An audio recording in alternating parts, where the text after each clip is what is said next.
Did Noah's Ark really exist, or was it based on something far older? What if the flood myth was not just a story, but a memory? From ancient Mesopotamian tablets to hidden ruins beneath desert sands, we'll uncover the forgotten origins of the Ark, the flood, and a civilization washed away. The final chapter reveals a shocking truth hidden beneath a modern war zone. What they found there changes everything. Chapter 1: Before the Bible. The wind that once whispered over ancient Shuruppak is gone now. Silence rests where voices once echoed, where merchants bartered, and priests watched the stars for omens. 4,500 years ago, this city stood proud along the banks of the Euphrates. Not just a settlement, a beacon of order and ritual. Crops thrived, canals shimmered, stone tablets were etched with the names of kings. And then, suddenly, water swallowed everything. Not the seasonal flood that farmers expected. Something violent, something that struck without mercy. This was a deluge, the kind that strips away memory. Buried beneath centuries of silt, the world forgot Shuruppak. But the story did not die. Whispers of it crawled through time. They bled into legends, scriptures, and myths. And at the heart of them all stood a man who lived before Noah. A survivor, a builder, a chosen one, his name Ziusudra. The man who braved a flood before the Bible even existed. In the days before Abraham walked the sands, Sumer was already ancient. City-states rose and fell with the turning of stars. Among them, Shuruppak thrived, nestled between the Tigris and Euphrates. The streets were laid with care. Grain poured into warehouses. Artisans shaped clay into vessels and tablets. But they did more than build, they remembered. The Sumerians were obsessed with cataloging time. Rulers carved their names into stone to defy the decay of flesh. Among these records lies something eerie: the Sumerian king list. At first, it reads like a register of power, but then it shifts. It speaks of antediluvian kings, those who reigned before a great flood. One name among them stands apart. Ziusudra, he ruled Shuruppak. He lived when the gods still spoke to men. And according to the list, after the flood, kingship descended once more from heaven. But only after the waters receded. Something happened, something real, something unforgettable. Long before Genesis told of a righteous man chosen to build a vessel, the Sumerians carved a tale into clay. That tale was not a metaphor. It was a memory. The Sumerian flood story, one of the oldest written myths on Earth, speaks of divine anger and unstoppable water. Tells how Ziusudra was warned, how he built a massive boat, how he gathered his family and animals, and how the flood wiped away the world he knew. This wasn't scribbled in secrecy. It was proudly recorded, likely passed on for generations. Later, the Akkadians would inherit the story and retell it with new names. But the bones remained. A man warned, a boat built, a flood survived. The earliest version of Noah's Ark did not emerge from Hebrew imagination. It rose from the mud of Mesopotamia, from a city that flourished too well, defied too many gods, or perhaps stood too close to rising waters no one understood. What made this story last? Clay, not parchment, not papyrus, clay. In a region where rain was rare, scribes baked their records into tablets. They endured. Even fire could not erase them. Centuries later, when cities crumbled and empires fell, these tablets remained buried, waiting. Some were found in temple ruins, sealed in jars. Others lay cracked and forgotten under piles of bricks. Yet their voices still murmured. The flood tale of Ziusudra appears again and again, in slightly different forms, across Sumerian, Akkadian, and Babylonian texts. One version even speaks of birds sent out to find dry land. A raven, then a dove sound familiar. These echoes stretch beyond coincidence. They speak of a core story retold, reshaped, repurposed by cultures that came after. But its roots, its original voice, belonged to a man from Shuruppak. The world would come to know him by other names. But once he was Ziusudra, and he saw the end of his world. What was Shuruppak really like before the flood came? Archaeology offers fragments, foundations of temples, streets aligned with celestial patterns, storage rooms for barley and lentils. Scribes lived there, those who shaped early language, and doctors who performed surgeries with obsidian tools. This was no primitive village. It was a center of learning and order, a jewel of the Sumerian world. But its downfall was swift. Beneath the ruins, archaeologists have found something chilling.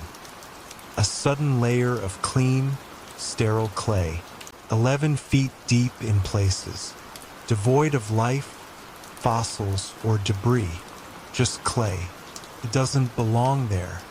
It wasn't laid down by human hands. It was water, sudden, violent, and pure. Shuruppak had drowned not once, not slowly, but in a moment that likely shattered the memory of generations. It didn't take long for legend to take root, and legends have a way of surviving long after the cities are gone. What did Ziusudra see when the skies turned dark? Did the wind howl for days? Did the river rise inch by inch, then roar like a beast? He must have seen it coming, or he was told. The texts say the gods warned him. Others suggest he read the signs. Whichever version is true, one detail remains. He acted. He built a vessel massive enough to house animals and kin. It wasn't shaped like the ships we imagine. Some texts say it was circular, like a coracle. Others suggest it had 7 levels. But the intent was the same: survival. The flood came, and everything else perished. When the waters withdrew, Ziusudra emerged, grateful, changed, alone in a reborn world. He offered thanks. He lived in the shadow of what had been lost, and he passed on the story, not as a myth, but as a warning. A remembrance carved into clay so it could not be forgotten. For centuries, these stories remained buried. Dust-covered temples, sand-swallowed cities. Time erased roads and walls. But stories, they waited. In 1853, a discovery would change everything. In the ruins of Nineveh, buried beneath layers of rubble, British archaeologists uncovered something astonishing. Not treasure, not gold, but knowledge. Thousands upon thousands of cuneiform tablets, many shattered, others sealed. Among them were records that hadn't been read in over 2 millennia.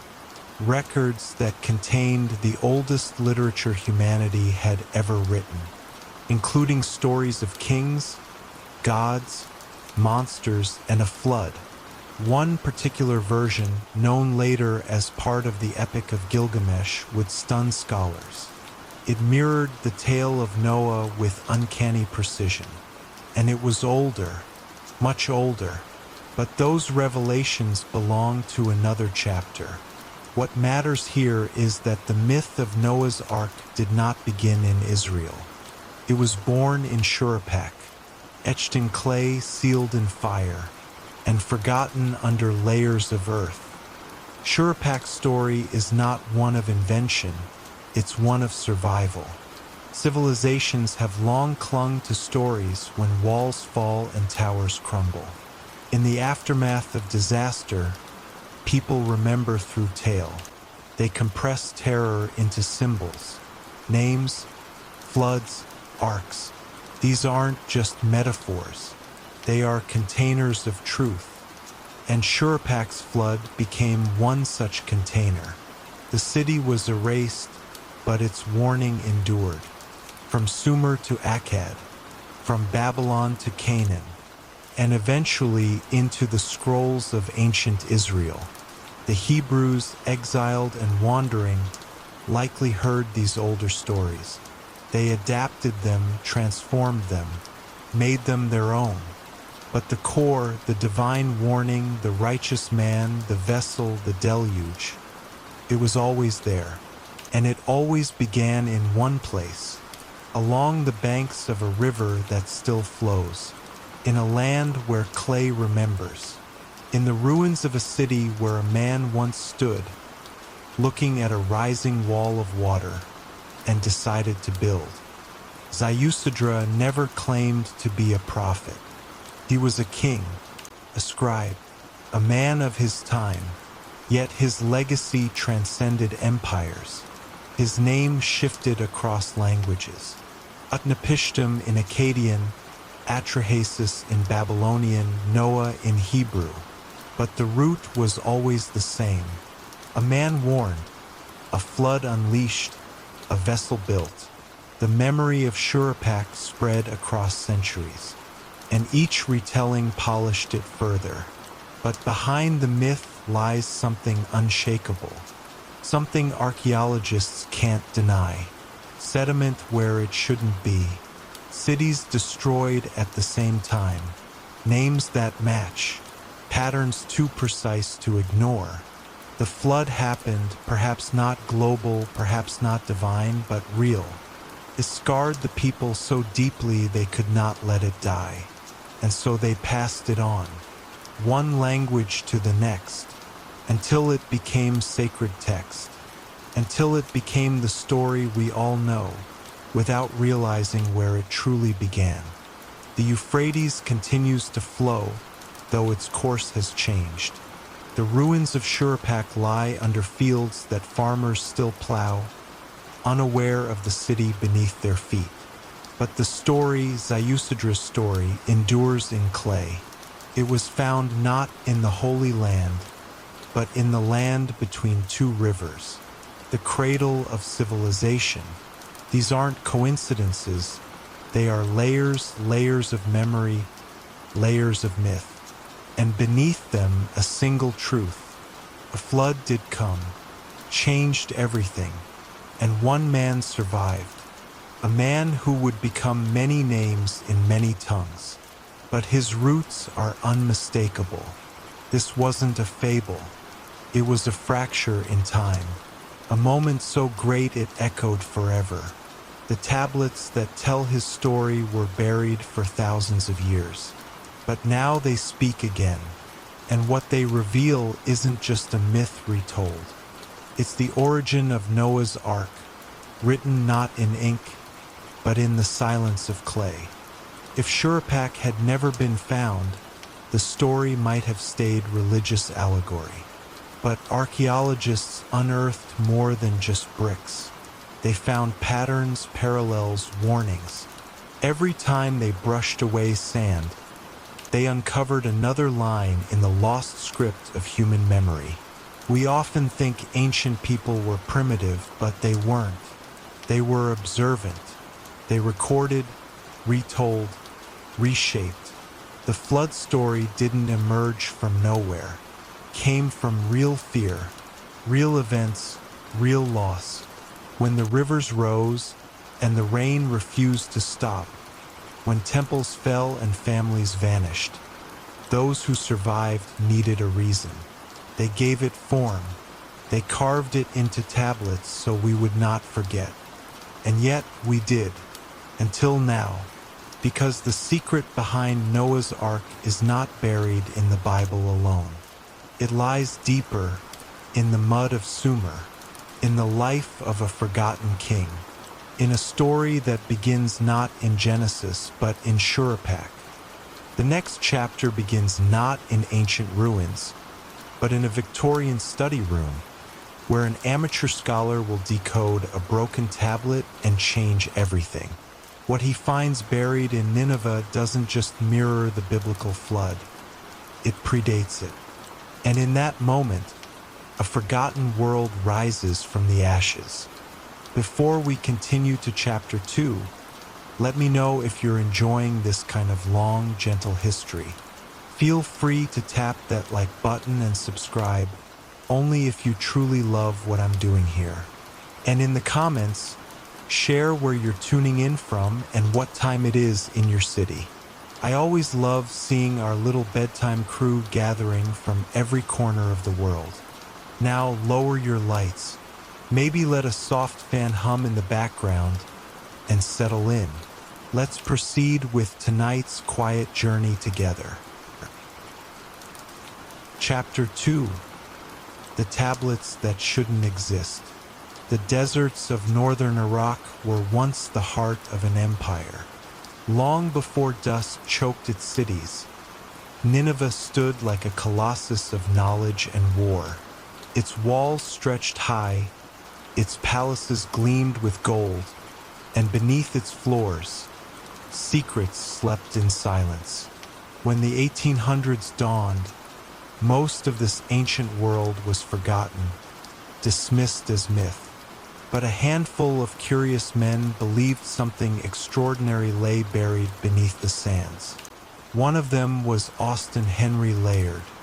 Armed with picks, horses, and little else, he set out to find the ruins of Nineveh. What he unearthed would change everything. Beneath broken walls and shattered temples, his team discovered an enormous library sealed in clay. Thousands upon thousands of cuneiform tablets had been stored by a forgotten king. They weren't treasure in the usual sense. They were something far more powerful. Memory, writings older than the Bible. Among them slept a flood story no one expected, and no one was prepared for. The man who gathered this library was no ordinary ruler. His name was Ashurbanipal, the last great king of Assyria. He was both a warrior and a scholar, obsessed with knowledge and power. He ordered his scribes to collect every scrap of writing across his empire. Poems, medical records, omens, epics. Everything was copied, stored, and sealed in his palace library. Over 25,000 tablets were packed into rooms, some stacked to the ceiling. Many were broken, some were burned, but others survived perfectly intact. They remained undisturbed for over 2,000 years, hidden beneath the ruins of Nineveh until Layard's discovery. And yet, it was not Layard who unlocked their meaning. That honor would fall to someone else, a man who could barely believe what he was reading. In the quiet rooms of the British Museum, amid the dust and chaos of ancient fragments, one tablet was pieced together. On it was a tale almost biblical, but far older. George Smith was not a professional archaeologist. He was a banknote engraver turned museum assistant with a passion for ancient languages. His obsession with Mesopotamian texts led him to pore over the tablets brought from Nineveh. And one day in 1872, as he translated a fragment of the Epic of Gilgamesh, he froze. The words described a man warned by the gods, a man who built a massive boat, who brought his family and animals aboard, who watched the world drown beneath rising waters. Smith had discovered the oldest known flood myth. It wasn't from the Bible. It was from a time before Abraham, before Moses, before even Israel. The story was nearly identical. A divine warning, a great ark, the survival of all life, it shattered assumptions. It unsettled the faithful, and it made headlines. For the first time, scholars had to ask a disturbing question. If the flood story existed before Genesis, what did that mean for the Bible? The Epic of Gilgamesh, where this flood story appears, is no minor myth. It is one of humanity's oldest surviving works of literature. Etched into clay during the 2nd millennium BCE, it tells the tale of a hero's journey, a search for immortality, and, tucked near the end, the retelling of a flood from long ago. The flood survivor in this tale is named Utnapishtim. He lives far from men, immortal and forgotten.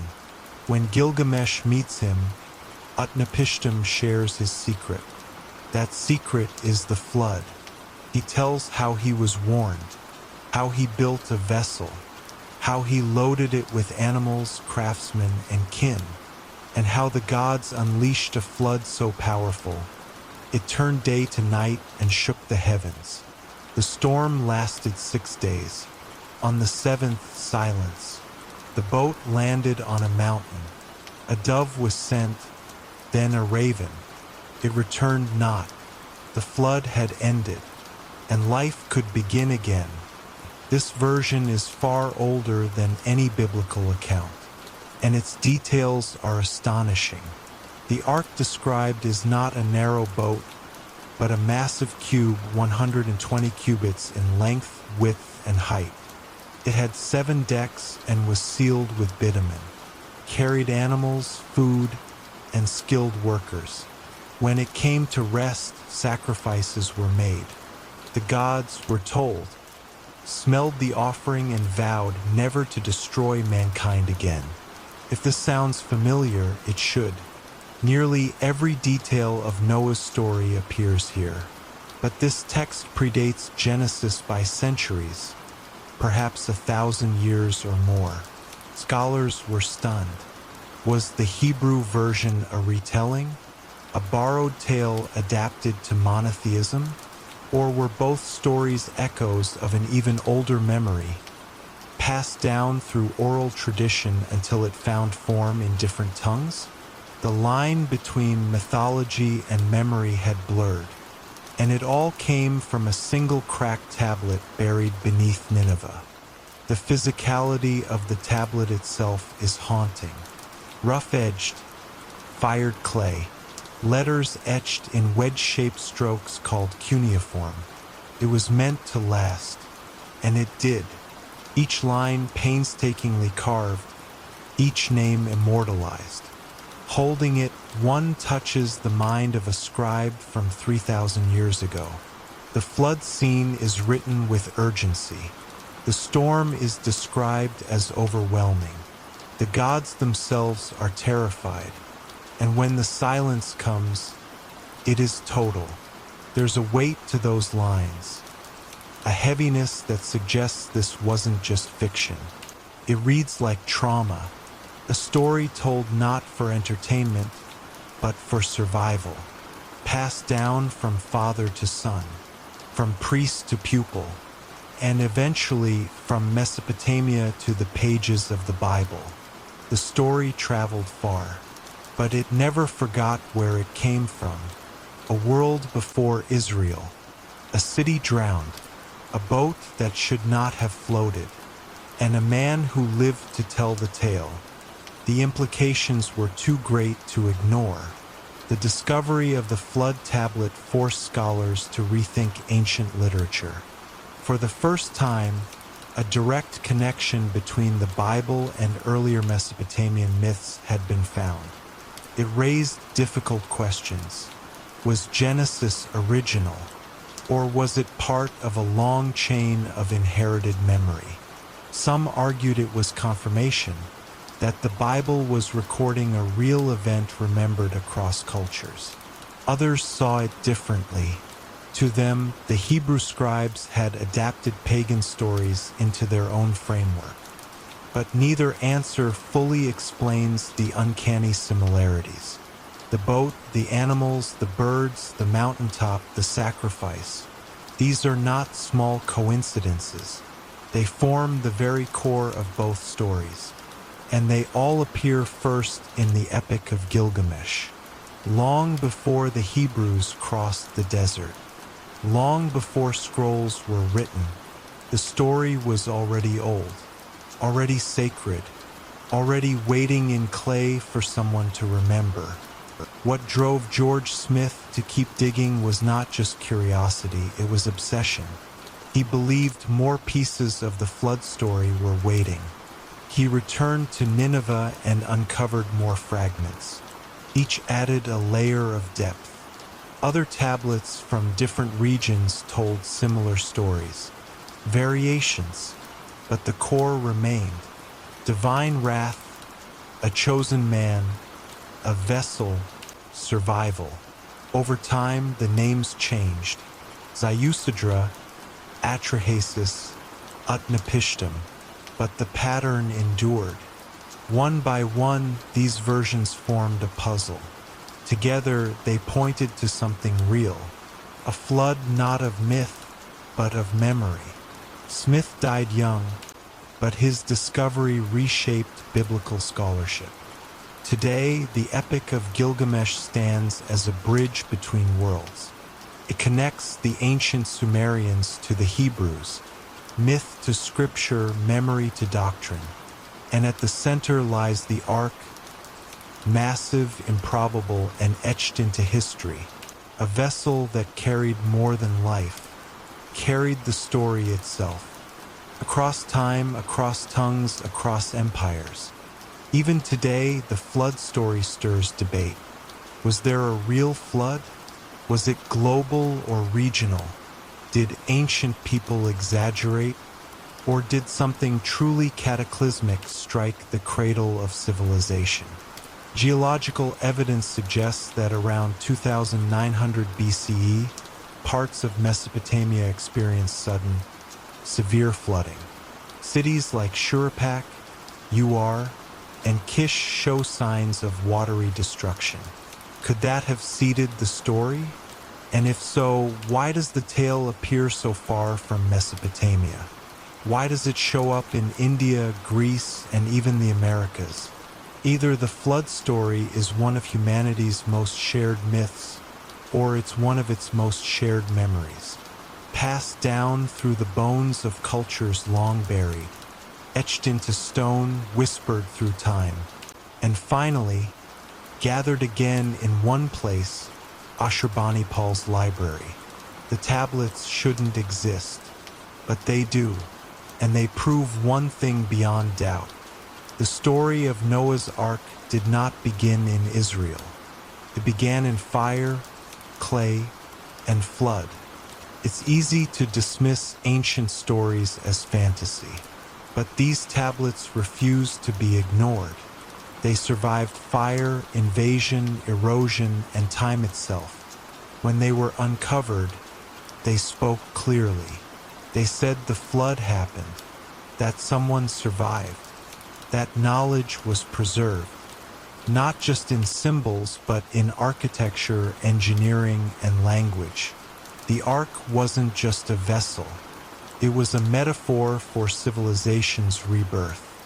A story so potent it demanded retelling. Whether it was told around Sumerian campfires, carved in Assyrian palaces, or read from Hebrew scrolls, the message stayed the same. Beware the flood, remember the survivor, and never forget the cost of silence. What George Smith found in those broken tablets wasn't just a story. It was a thread, a link to a world older than we imagined. A world where people watched the sky darken, heard the rivers rise, and built something, anything, to survive. The Ark was never just a boat. It was a memory that refused to drown. As we turn the page to the next chapter, the question grows louder. If so many cultures share this flood story, is there physical evidence beneath the sands? Could archaeology itself confirm the myth? Beneath the cities of Mesopotamia, something strange was found, something not explained by time alone. Sediment, thick, sterile clay, buried where it should not be. In the next chapter, we'll dig deeper, into the ruins, into the ground, into the mud that hides a story not written in clay, but written by water. Chapter 3: Secrets in the Sand. The ruins of Mesopotamia sleep beneath the modern world. Beneath farmlands, highways, and cities lie the bones of forgotten empires. Not all ruins are made of stone. Some are silent impressions in the ground, unnatural layers where history was violently interrupted. As archaeologists began to dig through Mesopotamia in the 20th century, they weren't chasing myths. They were searching for cities. But what they uncovered was far stranger than palaces or temples. Beneath cities like Ur, Kish, and Shuruppak, they found thick bands of sterile mud. Not ordinary soil, not trash-filled sediment. Just clean, lifeless clay. It lay between layers of human civilization like a wound sealed shut. There were no tools, no bones, no fire pits. Just mud. 11 feet of it in some places. Nothing grew, nothing lived. It was as if the earth had been wiped clean in a single violent moment. Something had buried these cities alive. And it wasn't time. It was water. At Shuruppak, the city tied to the flood survivor Ziusudra, the evidence was most dramatic. Excavations uncovered layers of artifacts, pottery, foundations, and then, suddenly, silence. A thick band of silt cut through the timeline like a blade. Below the layer, life. Above it, life. Within it, nothing. This wasn't seasonal flooding. It was catastrophic. The kind of flood that doesn't recede quietly.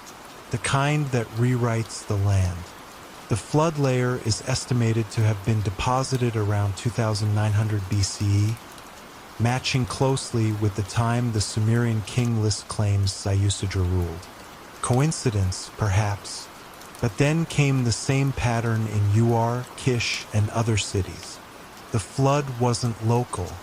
It was regional, at least, possibly more. Some scholars resisted the conclusion. Others leaned into it.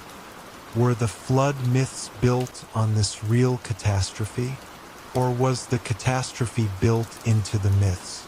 The earth could not answer, but the silence in the sediment spoke louder than words. In the city of Kish, the findings mirrored those at Shuruppak. A sudden layer of clay, free from artifacts, sliced through layers of civilization. It was as though time paused. The evidence didn't lie. Human occupation vanished for years, and when it returned, the city was different. New buildings, new pottery, new rulers. Something had ended and something else began. The same was true in Uruk, further south. The signs pointed to more than just nature acting alone. A flood had reset society. People fled, others perished. And when they came back, they were changed. The oral traditions that grew from this trauma would eventually become the flood stories of kings and gods. But first, they were stories told around campfires. Memories of chaos, of a sky that turned black, of rivers that roared like beasts. We often think myths rise from imagination. But in Mesopotamia, the mud tells a different story.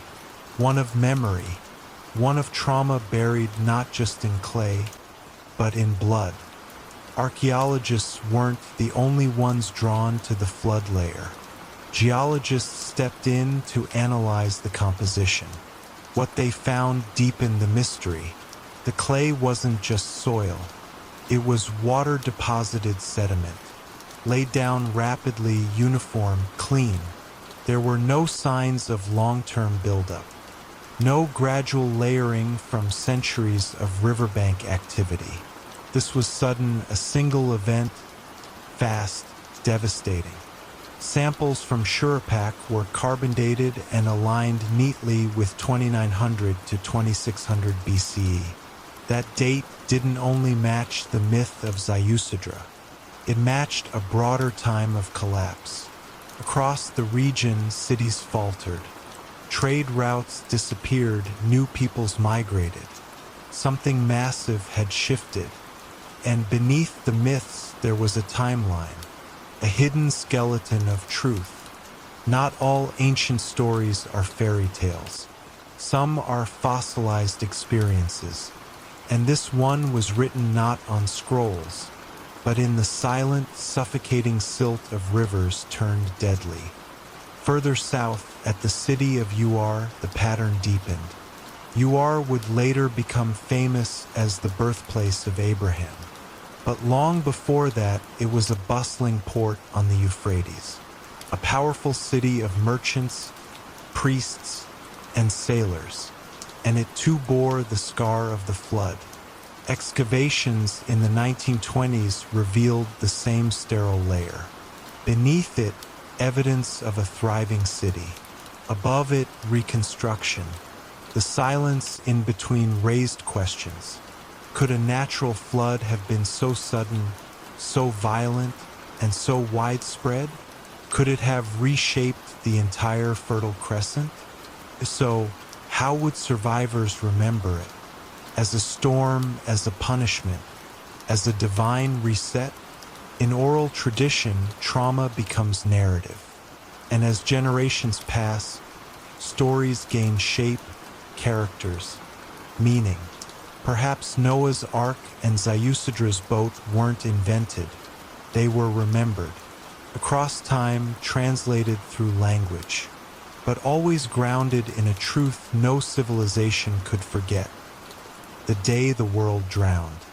Not all cities preserved the same depth of sediment, but the anomalies kept surfacing.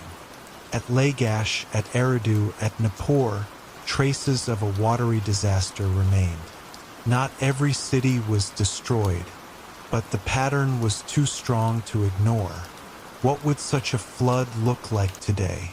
Picture torrential rains across weeks, rivers rising beyond their banks, dams failing, canals overflowing, roads vanishing, homes crumbling, thousands fleeing, tens of thousands drowning, and no warning, no sirens, no levees, no satellites. Now imagine it in 2900 BCE, when all of civilization was built beside rivers, when every house depended on the canals, when crops, temples, and kings lived or died by the river's mercy. A flood didn't just destroy buildings, it shattered the sacred order, questioned the gods, and that fear, unspoken but unforgettable, was passed down. In chants, in prayers, in carved stone. A deluge that erased names but not stories. In the silence left behind, the myths took root. What adds weight to this mystery is that the flood layer is not uniform across all of Mesopotamia. Some sites show no such evidence. Others show only partial disruption. That inconsistency might suggest it wasn't a single, global flood, but a series of regional disasters.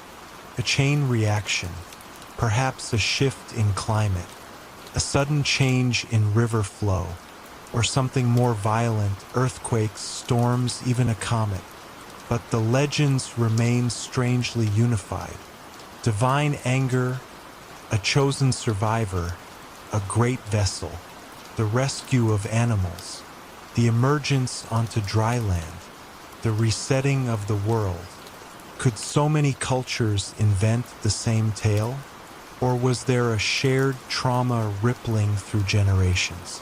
Something witnessed, then woven into the very DNA of language. The physical flood buried cities, but the memory of it buried itself deeper into myth, into story, and into the foundations of the Bible. Perhaps we haven't asked the right question. Not whether the flood happened, but how we've remembered it. Oral tradition fills in where excavation ends. Across Mesopotamia, flood stories persist. Some carved in tablets, others whispered in folklore. Farmers still speak of past waters that swallowed the land. Elders remember tales told by their ancestors. In some villages, flood myths are tied to morality. In others, they serve as cosmology, how the world began again. These aren't remnants of forgotten religion. They're memory palaces, ways of preserving experience before writing existed. Just as sediment settled into ruins, memory settled into words. The story was reshaped again and again, but its core remained untouched. Every telling was a reconstruction, a verbal arc, and each listener became the next carrier of that sacred cargo. This is why the tale never died. It evolved, adapted, and eventually found its way into the scrolls of priests, the hymns of exiles, and the pages of Genesis. But its heartbeat was always older. Its cradle was not Canaan. It was the mud of Shuruppak. When scientists compare the timelines, something startling emerges. The flood sediment found in Mesopotamian cities consistently dates between 2900 and 2600 BCE. That window overlaps not just with Ziusudra, but with the era most scholars believe oral Sumerian myths began to circulate. Coincidence no longer fits. The Epic of Gilgamesh's flood story, the Sumerian flood tablet, and the Genesis account all seem to orbit that same event horizon. It was a cataclysm big enough to fracture memory, and deep enough to etch itself into culture, not as mere history, but as sacred truth. Every storyteller became a witness, every listener a survivor by proxy. And the Ark, that was never just a boat. It was a symbol of hope, of warning, of what humanity builds when the world begins to drown. The real flood swept across the land, but the story it left behind would sweep across the ages. From clay to scroll to scripture, never forgotten. One of the strangest things archaeologists uncovered in the flood zones wasn't just mud. It was abandonment.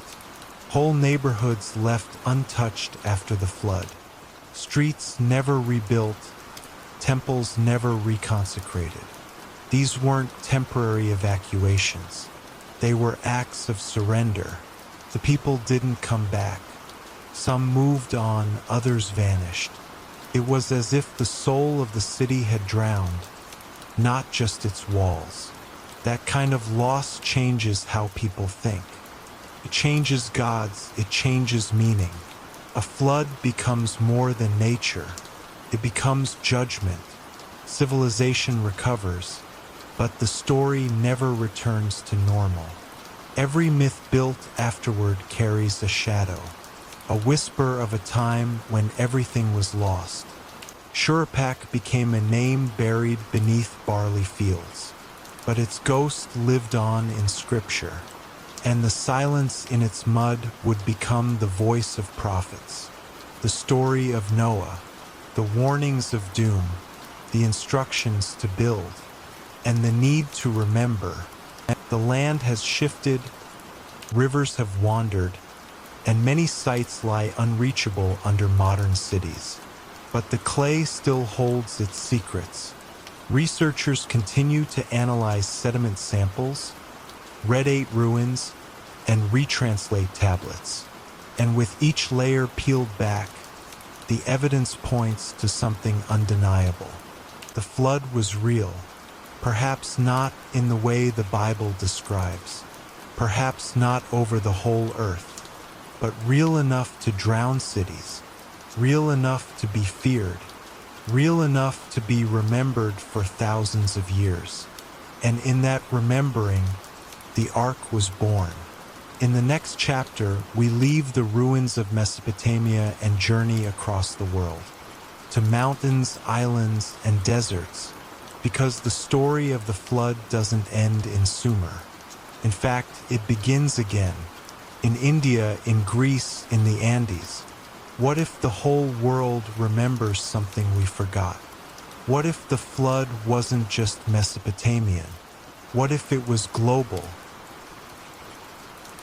Chapter 4: The Global Flood Memory. The memory of the flood did not stay buried in Mesopotamia. Traveled over mountains, across oceans, and through generations.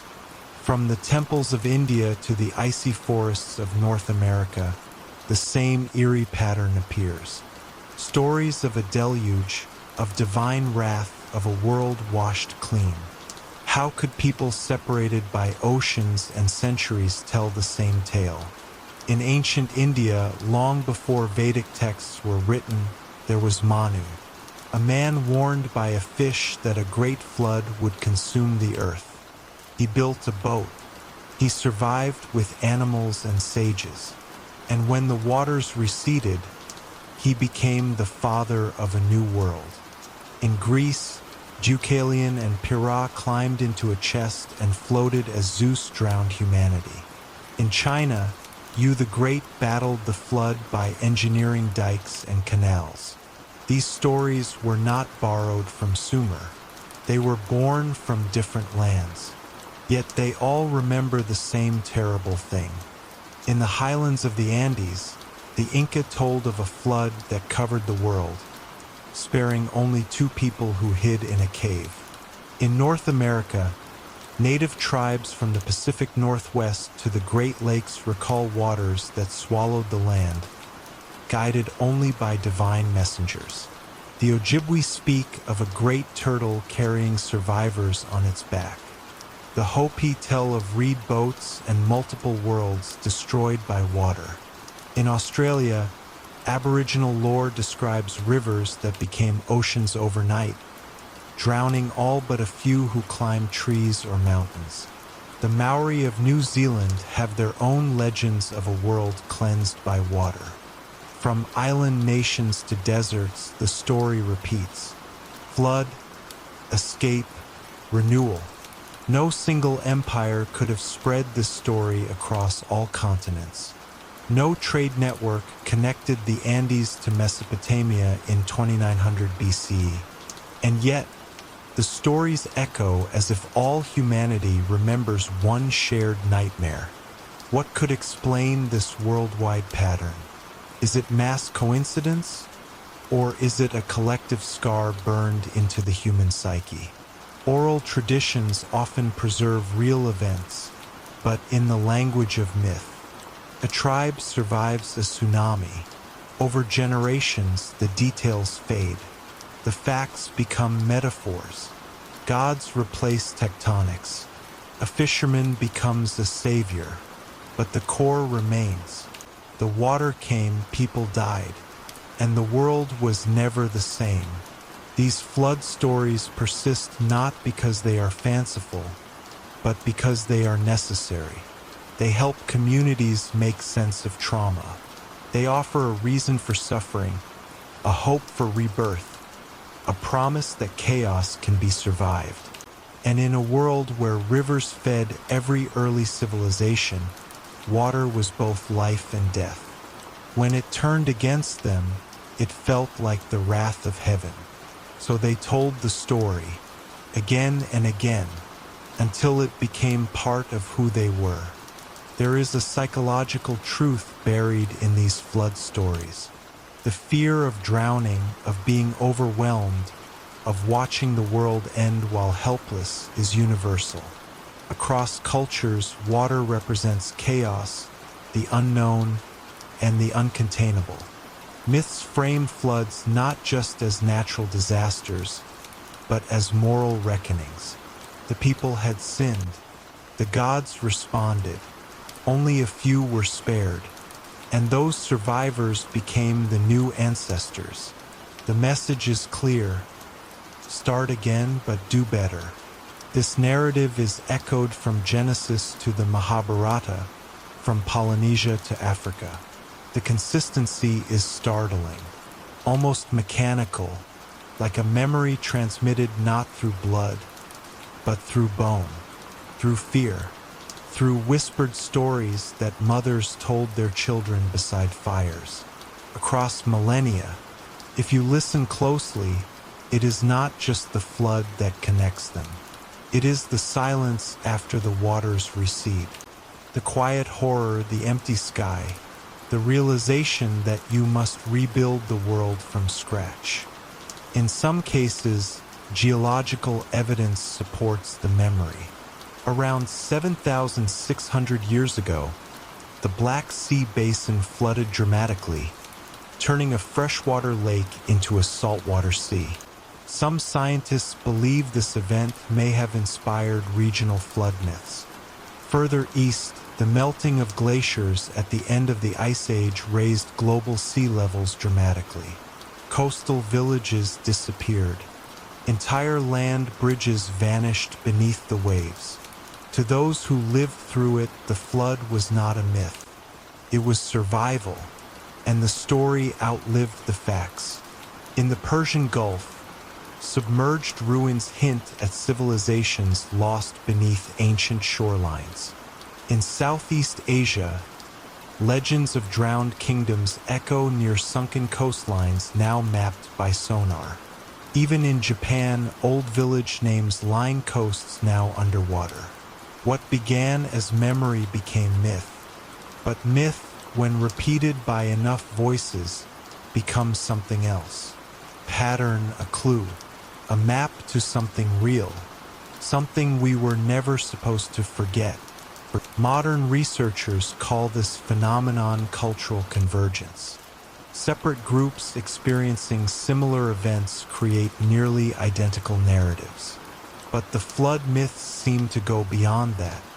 They carry the same symbols, the same structure: a divine warning, a righteous survivor, a vessel, the survival of animals, the emergence onto high ground. These are not random details. They're markers, code. Some have argued this is proof of ancient contact between civilizations. Others believe it's evidence of a shared prehistoric memory carried by early human migrations. If the first humans experienced catastrophic flooding as the Ice Age ended, those stories would travel with them, from Asia to Australia, from Siberia to the Americas. The storytellers changed, the gods changed, but the story remained. A flood is not just water. It is the collapse of order. And in every corner of the world, people seem to remember the moment when order died. Consider the symbolism of the Ark. In nearly every version of the myth, there is a vessel. Sometimes it is a boat, sometimes a chest, a canoe, a turtle's back, or a woven basket. But it always carries life, always shields a remnant, always survives. This ark becomes more than a means of escape. It is a cradle of culture, a floating seed bank of humanity.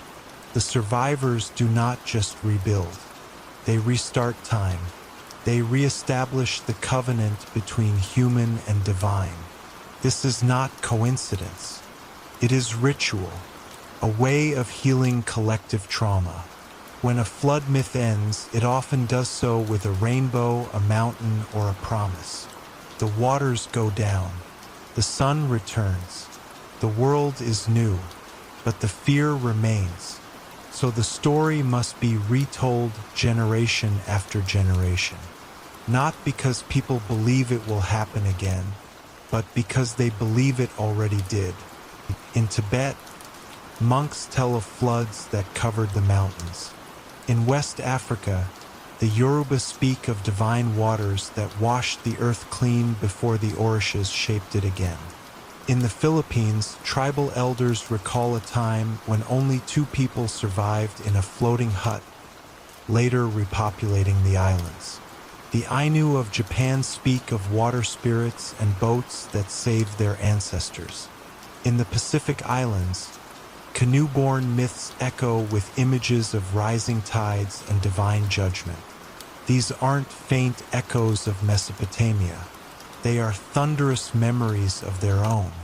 Some names resemble those in other parts of the world. Some do not, but the heartbeat is the same. A flood, a vessel, a rebirth.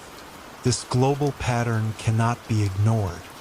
It doesn't prove a single global flood, but it proves a single human fear, and perhaps a shared memory of many regional floods that felt like the end of everything. What would it take for a flood to feel like the end of the world? In truth, not much. For early humans, their world was what they could see. A river valley, a coastline, a mountain pass. When that world was submerged, they had no way to know if the rest had survived. The sun disappeared. The rains never stopped. Crops drowned. Animals vanished. In their minds, the whole world was ending, and so they remembered it that way. They built the story around it. They wrapped it in myth to preserve its weight, because trauma without meaning is unbearable. But a story that can be carried, can teach, it can warn. And so the myth of the flood became one of humanity's oldest survival tools. A warning and a comfort all at once, told differently but always the same, because deep down, every society fears what water can take. In modern times, the flood story still haunts us. We see it in films, books, and apocalyptic visions of rising seas. Climate change brings it closer to reality. Storm surges and melting ice. Cities preparing for the water that never used to reach their doors. And beneath it all, the old story stirs. The fear of being swallowed. The hope of being spared. The instinct to prepare an ark, whatever form that takes. And yet, the oldest lesson isn't just about survival. It's about memory. Civilizations that forget their past are doomed to repeat it. The flood myth tells us more than how we died. It tells us how we began again, with humility, with reverence, and with a story powerful enough to float across oceans of time. The ark is not behind us. It is in us, a vessel for truth, waiting to be reopened. If we dare to remember, the flood story, global and enduring, has one more mystery. The boat itself, its size, its shape, its materials. Could such a vessel, described in ancient clay, actually survive a real flood? Could a civilization that never built ships design something seaworthy enough to outlast the apocalypse? In the next chapter, we return to Mesopotamia, to a set of measurements carved into a clay tablet over 4,000 years ago. A blueprint, a challenge, a mystery, because one day someone tried to build it, and what they discovered changed everything. Chapter 5, The Impossible Boat. It started with a cracked clay tablet. Dug from the sands of ancient Mesopotamia, it looked ordinary at first, but carved into its brittle surface was something astonishing. A detailed description of a boat. Not a mythic vessel or symbolic tale, this was a blueprint. It came from the Akkadian version of the flood story, older than Genesis, buried long before scribes of the Hebrew Bible ever inked a line. It laid out the exact dimensions of the ark in cubits. Length, width, height, ratios that were precise and deliberate. But one detail defied all expectations. The boat wasn't rectangular. It wasn't a ship. It was round, a massive coracle, a shape unheard of in biblical tradition. Yet there it was, written plainly in cuneiform. A circular vessel, sealed with bitumen, built to withstand raging floodwaters. The impossible boat wasn't just a product of imagination. It was engineered. But who could have built such a thing 4,500 years ago? Modern engineers were stunned. They had long dismissed ancient flood myths as symbolic or poetic. But here was a design begging to be tested. So they did something unthinkable. They built it, using the same materials described in the text: reeds, rope, bitumen, and palm wood. They recreated the ancient ark to scale. The result was a circular craft over 200 feet wide, shaped like a giant bowl, flat-bottomed, buoyant, primitive yet strangely effective. It lacked a keel or rudder, but that didn't matter. It wasn't meant to be steered. It was meant to survive, to float through chaos without capsizing. When the replica was placed in water, it held. It didn't sink. Swayed, rocked, groaned, but it held. It was stable. And as it floated in the modern world, it whispered something forgotten about the ancient one. These weren't wild myths. These were memories, technical knowledge disguised as stories, design masquerading as legend. Bitumen was the key. In ancient Mesopotamia, this black, tar-like substance bubbled up from the ground. The people called it Earth's blood. They used it for everything: waterproofing, cementing bricks, even medicine. But on boats, it performed miracles. The Ark tablet described coating the entire hull with bitumen inside and out, a practice still used by traditional boat builders in Iraq and Iran today. This natural sealant made the coracle watertight. Modern tests showed that even under stress, the ancient materials resisted leaks. When researchers smeared the seams with bitumen as described in the tablet, water stayed out. The vessel remained afloat even with simulated waves battering its side. The technology wasn't crude, it was clever, functional, purposeful. The builders of the original Ark knew the Euphrates. They knew its moods, its floods, its fury. They didn't need steel or propellers.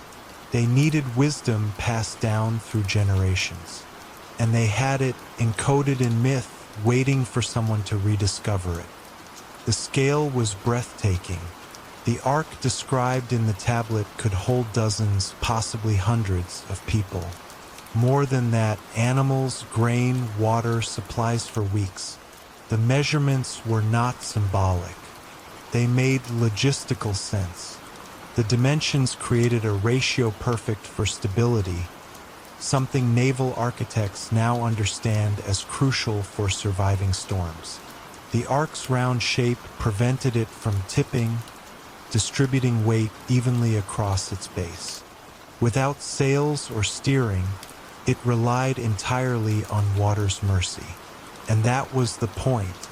It wasn't a ship to journey. It was a cradle to endure, a survival pod for civilization. Engineers concluded that the design could easily float for weeks without sinking. It wouldn't win races, but it would save lives. This realization sent ripples through the scholarly world. Had ancient Mesopotamians possessed engineering knowledge far ahead of their time? Were flood myths not only emotional truths, but technical ones? The line between legend and engineering had begun to blur. But there was something stranger, the choice to build it round. In Mesopotamian culture, coracles were common on rivers, but never on oceans. They were local ferry boats, small, nimble for daily tasks. No one had ever imagined one over 200 feet wide. No one except the author of this tablet. Why scale up a river craft to such a massive size? The answer may lie in symbolism. Circles represent eternity, the heavens, perfection. But it also made sense practically. A square boat corners against waves. A pointed ship cuts water but can capsize. A circle does neither. It floats, it spins, it survives. Like a leaf in a flood. The idea of a spinning ark may sound chaotic, but in a sea with no landmarks and no direction, all you need is something that doesn't sink. The builders understood this. The impossible boat wasn't absurd. It was genius, primitive in appearance, brilliant in design, and possibly real. Other tablets confirmed the story. In the Epic of Atrahasis, another flood narrative from Babylon, the ark's shape was again round. In that version, the gods command the hero to construct a giant circle, sealing its joints with pitch, dividing its interior into compartments. A modular structure, not chaotic but planned, like a floating village. A portable city. These tablets dated centuries before Genesis. Yet the core elements matched. Divine warning, destruction, survival, the ark. What changed over time was the shape. Hebrew tradition shaped the ark like a box, rectangular, but Mesopotamian memory preserved a sphere. A difference not just in form, but in thought. One was orderly, the other resilient. And somewhere in that evolution, the idea of the impossible boat took hold. Passed from scribe to scribe, from clay to parchment, until all that remained was a wooden ship built by faith. But the clay remembered. The clay told a different story, a round one. When the reconstructed ark was tested in open water, it held. Barely, but it held. It rolled with waves, drenched those aboard, but it stayed afloat. Observers noted how it behaved more like a life raft than a ship. It didn't cut through waves, it yielded to them. It moved with the chaos, not against it. That may have been the point. In a flood so massive it destroyed cities, the goal wasn't escape. It was survival. That single principle governed the ark's design. The vessel needed no direction. It had no destination. It only had to outlast the storm. In a way, the ark symbolized human resilience, built with primitive tools, floated by desperate hands, a basket on a cosmic tide. Modern observers called it clumsy, inelegant, but ancient eyes saw something else, a salvation machine, an offering to the gods. The fact that it worked at all was a miracle, or maybe a forgotten science. There's something deeply unsettling about the fact that this design worked, that something so old, so seemingly mythical, could be reverse-engineered and proven seaworthy. It suggests we've underestimated our ancestors, not just their myths, but their minds. They understood materials, water pressure, buoyancy, volume distribution. Without universities, without steel, just with reeds, rope, and experience passed through generations. The round ark was not the dream of madmen. It was the product of trial, error, and necessity, a response to terror, a response to a sky that wouldn't stop raining. When you're watching your world drown, you don't need elegance. You need something that floats, something that holds your children, something that carries your future. The boat they built didn't just hold people. It held memory. It preserved a moment when humanity clung to the last thread of existence. A moment so powerful it burned itself into every culture that followed. The boat was real. The fear was real. And the flood, maybe it was too. Skeptics argue the story is too perfect, too poetic, too archetypal. But that's what trauma does. Simplifies, it encodes. Preserves only what matters. The shape, the survival, the sacrifice. This is why the story survives. The impossible boat doesn't just symbolize ancient engineering. It represents hope, that when everything collapses, someone will remember, someone will rebuild, someone will carry life forward. And in the roundness of that ancient craft is a message. You don't need to control the storm. You just need to stay above it. In the end, that's what this story has always been about. Not escape, but endurance. Not power, but surrender. The Ark doesn't challenge the flood, it yields to it. And in that yielding, it triumphs. The design may seem alien, but maybe it's more human than we realized. Because in every age, when faced with chaos, we build arcs. In our hearts, in our stories, in the shapes we trust to save us. Why did the ancient flood hero build it round? Why not a ship, or a raft, or a tower? The answer may lie in the way ancient people saw the cosmos. Circles were sacred. Cycles ruled their lives of the moon, the sun, the seasons, death and rebirth. They lived in loops, so their salvation came in a circle too. A floating cycle, a reset button. And that design, that forgotten round boat, carried more than bodies. Carried an idea that no matter how deep the flood, no matter how long the night, you can outlast it. If you prepare, if you remember, if you listen. The tablet's instructions were not fanciful. They were survival tactics, and somehow, across thousands of years, the impossible boat still floats. The next chapter explores the obsession that followed, because even today, some believe that the real Ark lies hidden, waiting to be found. They search the mountains, but maybe they've been looking in the wrong place. Chapter 6. The Ark Hunters. The flood may have vanished, but the obsession never did. Long after clay tablets had crumbled and empires had turned to dust, a different kind of hunt began. This one was not led by priests or scribes, but by explorers, archaeologists, mystics, and dreamers. Their mission was singular: to find Noah's Arkansas. Not the metaphor, not the memory. The real physical ark.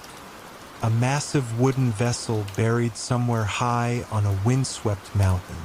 The location, Mount Ararat, a volcanic peak in eastern Turkey, rising nearly 17,000 feet into the sky. It dominates the landscape, cloaked in snow and mystery. Local legends pointed to its summit for centuries. As belief mingled with ambition, men risked their lives to climb it. Some returned empty-handed. Others came down with splinters of ancient wood and photographs too blurry to confirm. Yet every expedition, successful or not, only fueled the fire. The Ark had become more than a relic. It was a symbol, a holy grail, and the world wanted proof. The first modern expedition launched in the 19th century. It was little more than a religious pilgrimage armed with maps and hope, but it marked the beginning of an obsession that spanned 2 centuries. By the 20th century, planes were flying over Ararat with cameras. Stories emerged of strange shadows in the ice, dark shapes half buried in glacier. Then came the photos. Grainy, tilted images that seemed to show angular objects beneath snowbanks. One picture, allegedly from a reconnaissance pilot, sparked global interest. Newspapers ran headlines proclaiming the Ark had been found. Expeditions surged. Climbers, scientists, and even governments got involved. Some claimed to find wood. Others said they saw the outline of a massive boat wedged into the mountain, but none of it was definitive. The mountain kept its secrets: harsh weather, political tension, avalanches, altitude sickness. all stood in the way, but the legend only grew. The more the Ark eluded them, the more certain they became it must be there. Some discoveries were hard to ignore. In 1959, a Turkish pilot named Shuruppak spotted something strange during a routine flight. Just south of Mount Ararat, he noticed an unusual formation in the mountainside. Boat-shaped, massive, almost symmetrical. Geologists surveyed the site. The structure was 500 feet long, longer than the biblical ark. It had rib-like ridges along its perimeter. Satellite images later showed a keel-like structure beneath the ground. Excavations found fossilized wood, iron residues, and what looked like rivets. The site became known as the Shuruppak Formation. To believers, it was the Ark. To skeptics, it was a geological oddity. Erosion, chance, nothing more. But every detail fed the mythos. The dimensions were close. The location made sense. Pilgrims came, filmmakers came, debates flared. Was this truly the resting place of the Ark, or just another trick of the earth? The mountain remained silent, but something about that ridgeline kept calling people back. Something ancient, something unresolved. Throughout the late 20th century, expeditions became more sophisticated. Drones, sonar, ground-penetrating radar. Technology probed what human hands could not. Some scans revealed strange voids beneath the ice, cavities where nothing should be. Others detected unnatural patterns in rock density, sharp corners, even possible chambers. But every attempt to dig was thwarted. Ice, bureaucracy, local resistance. The mountain itself seemed to resist intrusion. At times, Turkish authorities denied access. Political tensions with neighboring countries complicated logistics. Regions were militarized, cordoned off. And when access was granted, storms would suddenly roll in. Glacial shifts would bury exposed wood again. And still, the hunters returned. Some came with permits, others with prayers. Many never found anything, but some returned with stories of ancient beams preserved in ice, of massive wooden structures broken into sections, of hidden caverns no one could explain. These reports remained unverified, but they fueled documentaries, books, whispers. The Ark was no longer just a myth. It had become a mystery begging to be solved. The question was never just about the Ark. It was about belief. If the Ark was real, what else from the ancient texts might be? If the story of the flood had physical proof, then the line between myth and history blurred. That made the stakes enormous. For some, the Ark would confirm divine truth. For others, it would rewrite the timeline of human civilization. Religious groups funded searches. Governments kept quiet. A few discoveries were allegedly made and hidden.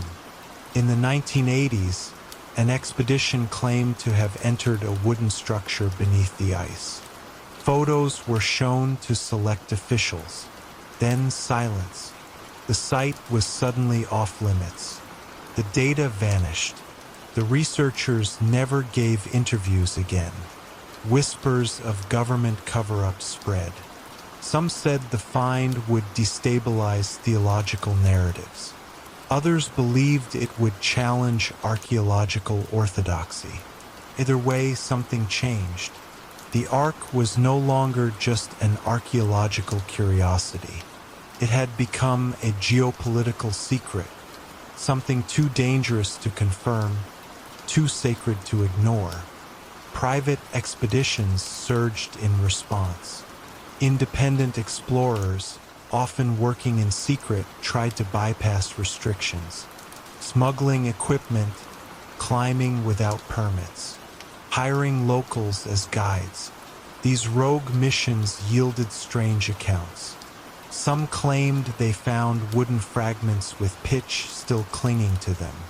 Others reported cave-like enclosures filled with dust and bone. No academic institutions backed them. No museums housed their finds. But the stories spread online. Photos emerged on obscure websites. Videos showed blurred objects, ice-matted structures, mysterious doors frozen shut. They were dismissed as hoaxes easily faked. But a few investigators found consistency. Across different expeditions, decades apart, explorers described similar locations. Similar shapes, similar measurements, something was there. The problem wasn't whether the Ark existed. It was whether anyone would be allowed to prove it. The mountain remained indifferent, unmoved. But those who had glimpsed its secrets carried a haunted certainty. Not faith, not imagination, something real, something buried. Something that didn't want to be found. Theological institutions began to take sides.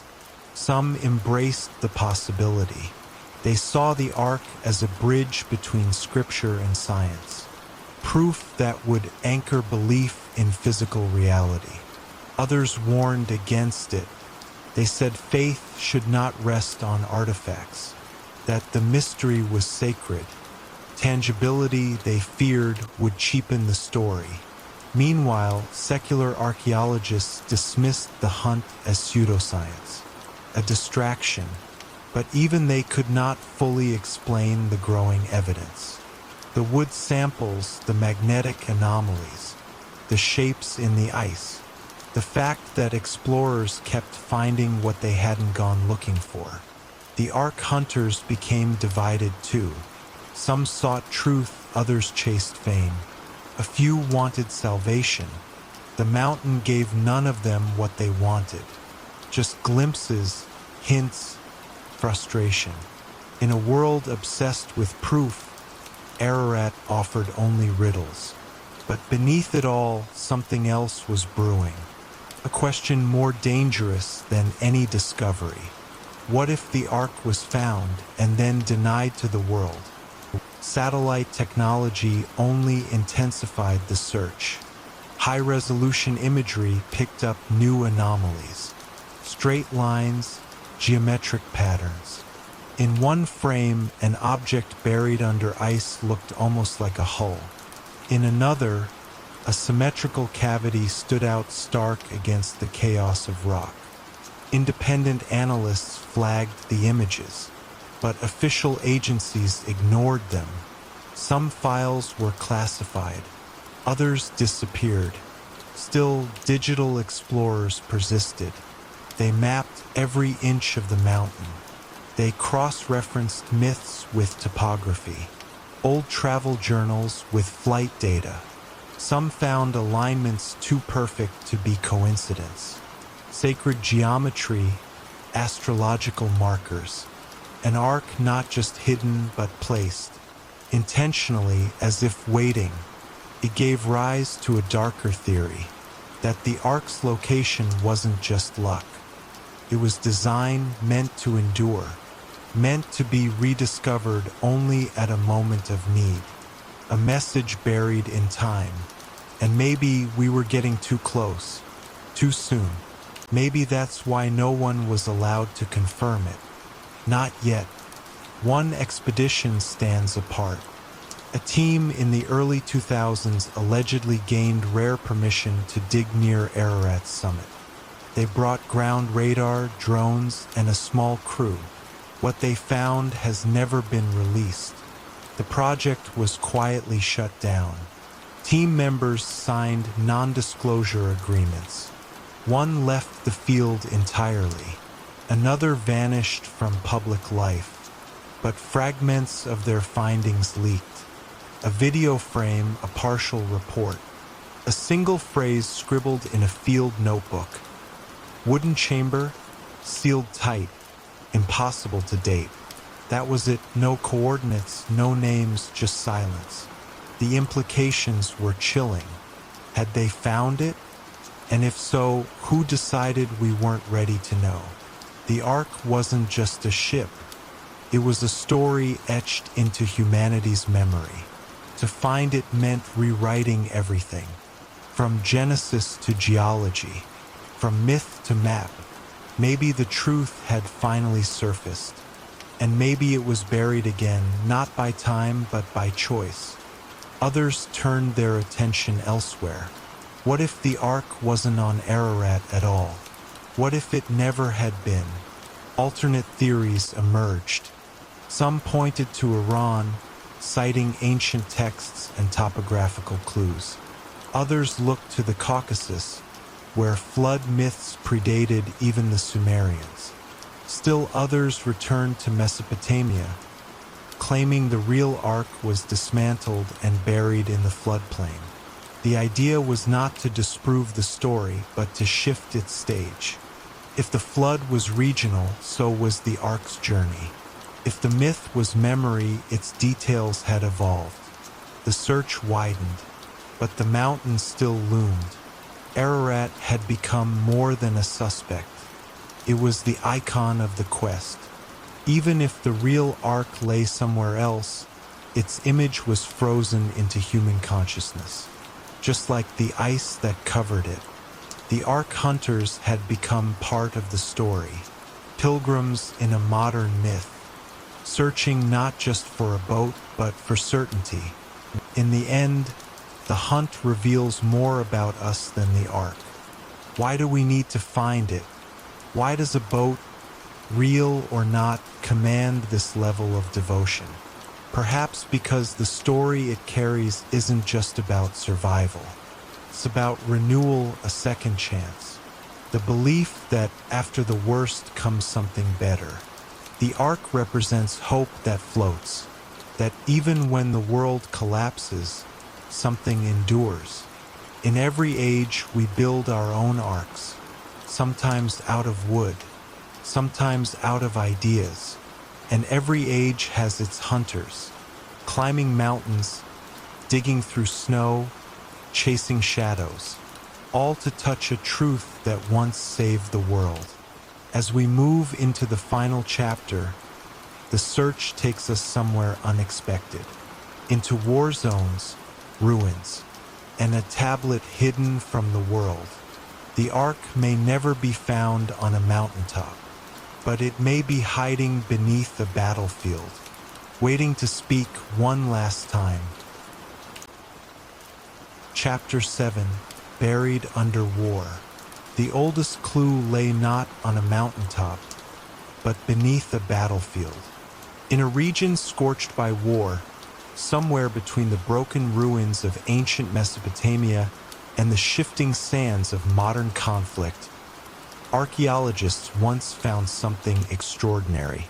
It was a site no one had dared excavate fully, a half-buried ziggurat outside an unnamed city in Syria or Iraq. For decades, it was ignored, marked only in old maps and forgotten survey logs. But in the early 1990s, before war turned the region into a graveyard of empires, a team of researchers received rare access.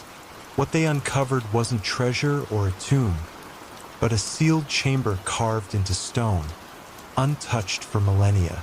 Inside was a tablet older than any they had ever seen. Covered in cuneiform and coated in hardened clay, it held a version of the flood story that predated Gilgamesh. Not mythic poetry, not allegory, a record. One that suggested the Ark was real, and the flood had a terrifying cause. The tablet, photographed quickly before it was reburied for protection, told of a star, blazing in the sky, growing brighter with each passing night. The priests called it the Eye of Enlil, the farmers called it the Sky Burner, and the kings called it Judgment. According to the inscription, the sky broke open one morning, and a ball of fire crashed into the northern sea. The shock split rivers, shattered cities, and hurled towers to the ground. Walls crumbled, smoke choked the air. Then came the water, not rain but a surge. A black wall taller than any palace, surging inland from the coast, sweeping entire cities into the deep. The survivors, few as they were, described it as a second sun, followed by a tide that erased the land. The inscription ends with a command from the gods. A man was warned in a dream. He was told to build a vessel, round like the moon, sealed with tar and pitch. And inside, he placed his family, his livestock, and the seeds of every plant he could find. The language was older than Akkadian, a dialect barely understood even by the scholars who first glimpsed it. Some characters were borrowed from Sumerian glyphs, others were unique, symbols never seen before or since. But the structure of the story was unmistakable. A celestial warning, a vessel, a flood, and survival. It didn't match the familiar Gilgamesh narrative. It didn't even match the biblical one. It was simpler, rawer, and frighteningly literal. There was no poetic metaphor, just cold, detailed instruction. Both dimensions, time markers, star positions. One segment even referenced the alignment of constellations, as if the event had been timed, measured. What made this so remarkable wasn't just its content, but its isolation. There were no later edits, no additions, no copies. It read like a first account, unpolished and immediate. And then, just as quickly as it was discovered, the site was abandoned. War broke out. The ziggurat was bombed. The chamber collapsed, and the tablet vanished beneath rubble. One archaeologist managed to escape with a handful of photographs and field notes. She later fled the country, her identity concealed, fearing what she had uncovered. Over the next 2 decades, those photos circulated among a small network of scholars and intelligence analysts. Most dismissed them as clever fakes, but a few saw the truth. Linguists traced the syntax. Geologists matched the described flood to sediment layers along the ancient Tigris. Astronomers modeled the comet trajectory described in the text and found a candidate, a fragmenting celestial body that passed near Earth sometime between 2800 and 2600 BCE. It matched the date range. It matched the sky observations. It even matched the chemical traces found in deep Mesopotamian soil layers, iridium, soot, and shocked quartz. In every way, this tablet told a story science had only just begun to understand. It wasn't myth. It was a memory, one encoded in stone and buried, not to be found by chance, but uncovered when the time was right. But now the time was wrong. The region that once held the secret was now controlled by warlords, bombed by drones, and monitored by satellites. The ziggurat, once a quiet monument in the desert, was obliterated by airstrikes. The chamber, if it still existed, was sealed beneath tons of concrete and debris. Efforts to retrieve the tablet were deemed impossible. No team would survive the journey. No government would authorize it. So the story remained in fragments. A photograph of clay etched with foreign glyphs. A set of coordinates lost to shifting sand. A rumor that something older than the Bible, older than kings, had once spoken of a cataclysm from the stars. But that rumor was growing. Scholars whispered, intelligence agents probed. Satellite imagery showed that the ruins were still shifting. Something beneath them was still intact. But touching it meant entering a war zone. and war, like flood, erases memory. The past, once again, was being drowned in silence. Some believe the information is already in the wrong hands, that a portion of the tablet was extracted in secret during a ceasefire. The theory goes that a coalition of nations, unofficial and undocumented, conducted a shadow excavation. They found what remained of the Ark's earliest account and chose to keep it hidden. Theories range from political manipulation to religious destabilization.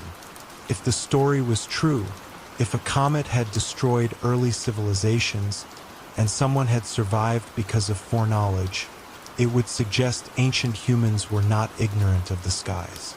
It would mean the flood myth wasn't invented, but inherited. And worse, it would suggest that something like it could happen again. The fear was not that the story proved the Bible wrong, but that it proved it right in ways too literal, too terrifying. The Ark was never just about faith. It was about survival. And those who control the knowledge of that survival, some say, now control a map of future disaster. Others argue the story was never about a boat at all, that the Ark was a metaphor for knowledge, a vault, a coded transmission. The vessel wasn't made of wood, but of memory, carried through generations, hidden in stories, carved in stone. The flood was real, yes, but the survival was mental, cultural, scientific. A whisper passed from Ziusudra to Gilgamesh to Moses. What mattered wasn't the boat, but the warning it preserved. A celestial event once broke the world and left behind a message. A repeatable event, a cycle, a countdown, maybe. One that civilizations forgot, then rediscovered too late. The Ark Hunters had been looking in mountains, digging through snow and stone. But perhaps the real Ark was beneath them all along, in stories half-remembered, in myths dismissed, in ruins bombed beyond recognition. And if the tablet found in the ziggurat was true, then somewhere in our skies, the warning it recorded might be coming around again. In the quietest corners of academia, a new theory is emerging. It blends mythology, geology, astronomy, and linguistics into a strange but compelling hypothesis that around 2600 BCE, Earth was struck by a comet fragment, likely exploding over a body of water and triggering massive tsunamis across the Near East. Cities like Shuruppak were obliterated, cultures collapsed, but one civilization remembered. They encoded their memory in tablets, myths, and stories. Over time, that memory was reframed as divine punishment. Flood became wrath, Ark became obedience, and the survivors became chosen. But beneath the theology, beneath the poetry, the original account still lingers, raw, unfiltered, and buried in clay. It speaks of preparation, of a vessel not of faith, but of strategy, not of animals, but of survival kits, a flood that began in the stars. The truth of Noah's Ark, they now say, was never about animals marching 2 by 2. It was about how humanity saves itself when the sky turns against us. There is one final twist. Recently, a research team studying ancient impact sites uncovered a strange pattern in comet debris, a cycle. Every 2,500 to 3,000 years, fragments from a parent comet appear to swing close to Earth. The last near miss was recorded in astronomical tables by Islamic scholars in the Middle Ages. Before that, in Roman reports. And before that, perhaps in Mesopotamian myth. The cycle is due to return sometime in the 21st century. And if this theory holds, the comet, or what's left of it, may soon pass near Earth again. Too distant to strike, perhaps, or maybe not. The ancient flood, then, was not a unique event. It was a chapter in a repeating story. The Ark wasn't just for the past.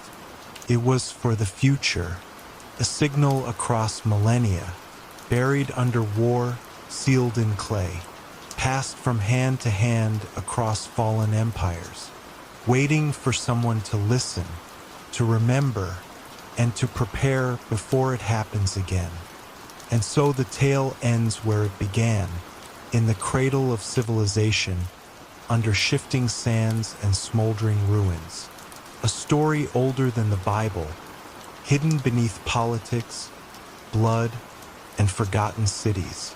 The Ark, whether a vessel of wood or a metaphor of memory, has followed humanity like a shadow, from Shuruppak to Mount Ararat, from cuneiform tablets to satellite scans.